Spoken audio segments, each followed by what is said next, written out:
Hi guys! Samahan niyo ako magluto tayo ng aming hapunan. So, ayan. Bali ngayon ko lang siya na tapos ma-edit. So, ngayon ko lang siya ma-upload na umaga na. So, ayan. Bumili ako dyan ng 6 na pirasong manok. Tapos, hiniwa-hiwa ko lang siya. Tapos, tinanggal ko yung parang mga matutulis niya. So, yung nabili ko pala guys is pakpak siya. Ayan. Hinati-hati ko lang siya kasi medyo malalaki nga. Ayan. So, seryosong person habang naghihiwa kasi sobrang tigas ng buto niya. Habang, ayan, hirap na hirap ako dyan. Ayan siya. Nililinis ko pala siya ng maayos. Para ano kasi, 'di ba? Matagal din naman siya naka-open lang sa palengke. Ayan. Tapos, hiniwaan ko pala siya sa gitna para mabilis maluto. So, ayan. Hinugasan ko lang siyang mabuti. Ayan, sinanggal yung parang mga slimy niya. Kasi medyo malangsa yun.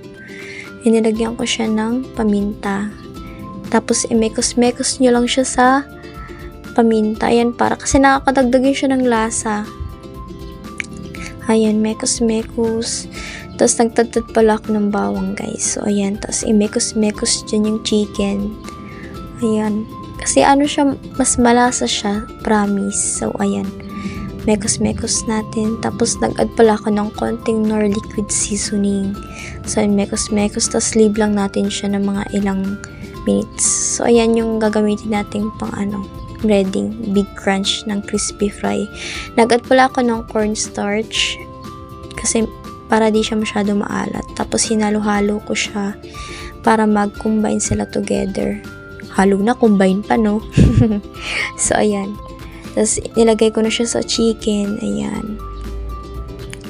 Tapos, nagpainit pala ako dyan ng ating pagpiprituhan. Ayan.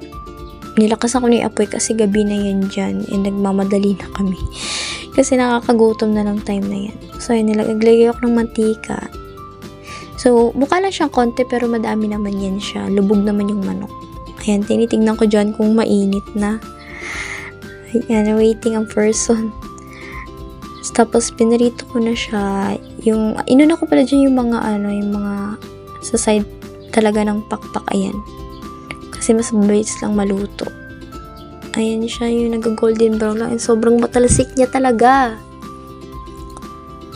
Ayan na. Kung naamoy siya, guys, sobrang bango niya talaga. As in, lalo na nung nalagyan natin ng mga condiments pa. Sobrang nagpalasa talaga yung Knorr liquid seasoning tsaka yung bawang. Sobrang bango niya.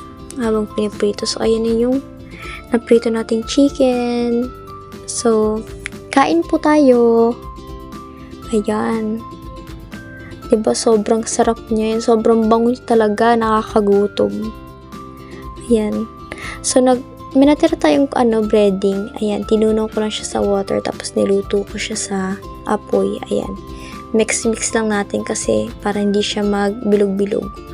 Yung nilagay ko siya pala dyan yung paminta, bawang. Pwede kayo mag-add ng Knorr beef cubes para mas malasa siya. Lasang talaga yung mga breading sa mga fast food. Tag-add din ako dyan ng margarine. So, sobrang sarap niyan guys. As in, try nyo siya. Para na kayong kumakain sa mga Jollibee. Ayan.